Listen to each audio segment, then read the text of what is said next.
Assalamualaikum warahmatullahi wabarakatuh. Alhamdulillahirabbil alamin wa bihi nasta'in wa ala umurid dunya waddin. Assalatu wassalamu ala asyrafil anbiya'i wal mursalin sayyidina wa maulana Muhammadin wa ala alihi wa sahbihi ajma'in. Amma ba'du. Teman-teman yang dirahmati Allah Subhanahu wa taala, hari ini kita akan belajar dan mengambil hikmah dari kisah tentang kesombongan. Merasa diri paling baik adalah tanah paling gersang dan merupakan lahan yang paling tandus bagi pohon iman. Sehingga benih persaudaraan hampir tak akan bisa tumbuh di sana. Merasa diri lebih baik dibanding orang lain bagaikan dinding tebal yang menjadi penghalang dalam menjalin hubungan baik dengan sesama. Orang yang mengidap kesombongan di dalam dirinya, ia merasa hebat dan memandang apa saja yang dikatakannya itu benar. Sementara orang lain yang berlainan pendapat dengannya itu salah. Orang yang sombong tidak dapat mencintai orang lain sebagaimana ia mencintai dirinya sendiri. Ia pun tak dapat melepaskan kebencian, iri dan dengki karena adanya rasa sombong tadi. Kesombongan membuat seseorang tak dapat untuk menegakkan kebenaran. Ya, tentu saja sifat sombong adalah sesuatu yang dibenci baik di langit maupun di bumi. Merasa benar, merasa tinggi, merasa lebih, dan merasa suci adalah penyakit yang membuat malaikat maupun manusia jijik. Sombong merupakan ibu dari segala kehancuran dan kejahatan. Karena kesombongan menghalangi kebenaran. Karena jiwa yang merasa lebih tinggi mengalahkan pemahaman akal terhadap kebajikan. Karena keangkuhan membunuh persaudaraan. Al-Quran telah membentangkan mata rantai kisah menakjubkan tentang keangkuhan. Dimulai dari iblis, ditengahi oleh Fir'aun, Haman, Bala'am, dan Korun. Kemudian diakhiri dengan si bengis dari Quraisy, yakni Abu Jahal. Ibnu Hisham dalam surahnya berkisah bahwa suatu waktu ada kejadian yang menarik, yaitu Abu Sufyan ibn Harb, Abu Jahal ibn Hisham, dan Al-Akhnas ibn Syarik, pemimpin Bani Zuhrah, secara kebetulan sama-sama ingin mengetahui tentang apa yang dibaca Rasulullah di kala salat malam. Mereka mendatangi rumah beliau tanpa saling tahu satu sama lain. Kemudian mereka mengambil tempat dan mulai menyimak tanpa tidur semalaman. Ketika fajar tiba, mereka baru mengetahui bahwa ada kawannya yang sama-sama mencuri dengar bacaan sang nabi. Mereka pun saling mencela dan saling ejek. Mereka berkata, "Jangan sampai kalian mengulangi perbuatan ini." Namun, malam berikutnya, hal yang sama kembali terulang. Dan pada pagi harinya, mereka kembali saling menghardik. Pada malam ketiga, mereka sama-sama mengira bahwa kawannya tak akan datang lagi. Dan mereka tetap mengendap-endap lalu menempati tempatnya kemarin. Semalaman mereka bergadang untuk mendengarkan bacaan sholat beliau. Ketika matahari terbit, mereka pun beranjak dan saling bertemu lagi. Salah satu dari mereka berkata, "Demi Allah, jangan kita tinggalkan tempat ini sampai semuanya bersumpah untuk tidak mengulangi perbuatan ini." Lalu ketiganya bersumpah dan kemudian pergi. Pada esok harinya, Al-Akhnas bergegas menemui Abu Sufyan di rumahnya. Al-Akhnas berkata, "Hai Abu Hanzalah, bagaimana pendapatmu tentang apa yang semalam kau dengar dari Muhammad?"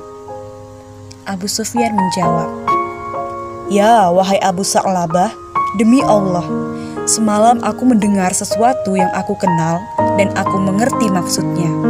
Dan aku pun mendengar sesuatu yang tidak aku kenal dan tidak aku pahami maknanya." Al-Akhnas kemudian menyahut, "Demi Allah, aku pun demikian." Setelah itu Al-Akhnas mengetuk pintu rumah Abu Jahal.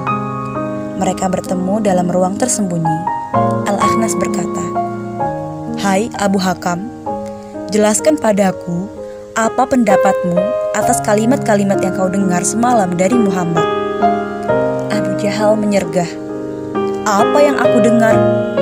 Kita ini bersaing keras dengan Bani Abdi Manaf, kabilahnya Muhammad. Mereka menjamu makanan jamaah haji dan para tamu kota, maka kita pun melakukannya. Mereka mendangungkan nafkah orang, maka kita pun menjamin kebutuhan manusia. Mereka memberi, kita pun membagi.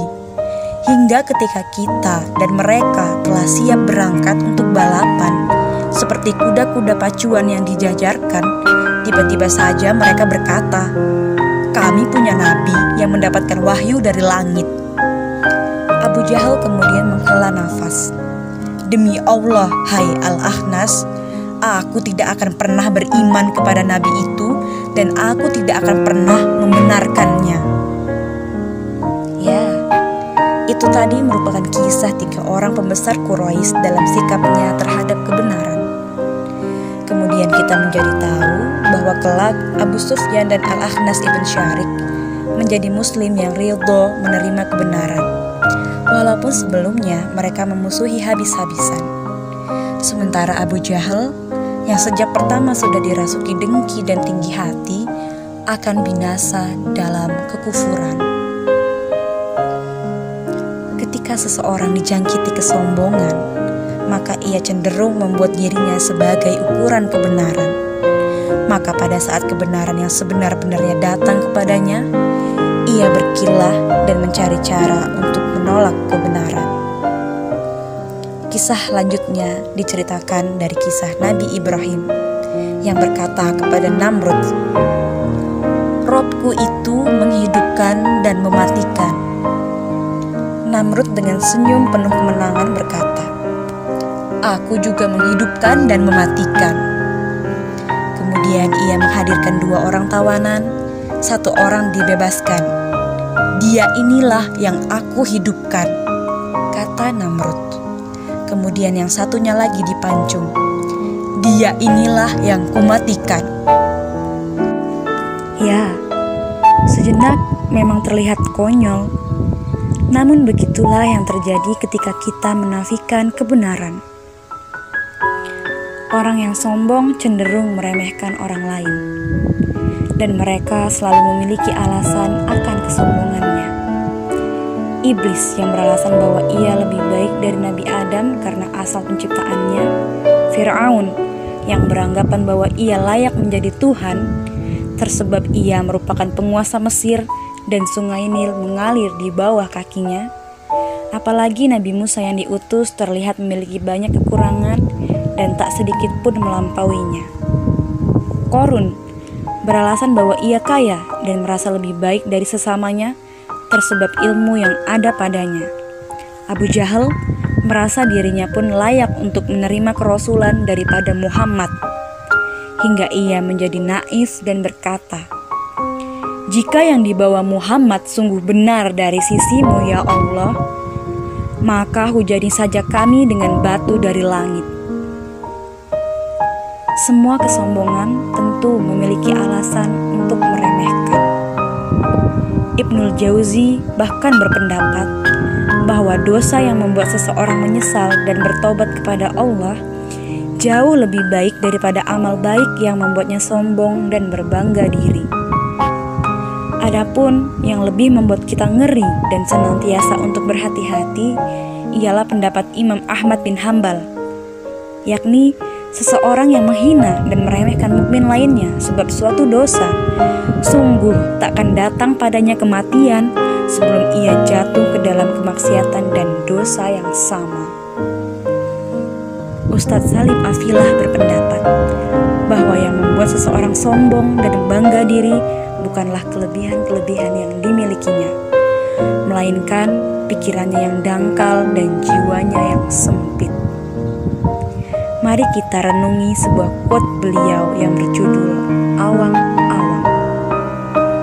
"Jika kau merasa besar, periksa hatimu, mungkin ia sedang bengkak.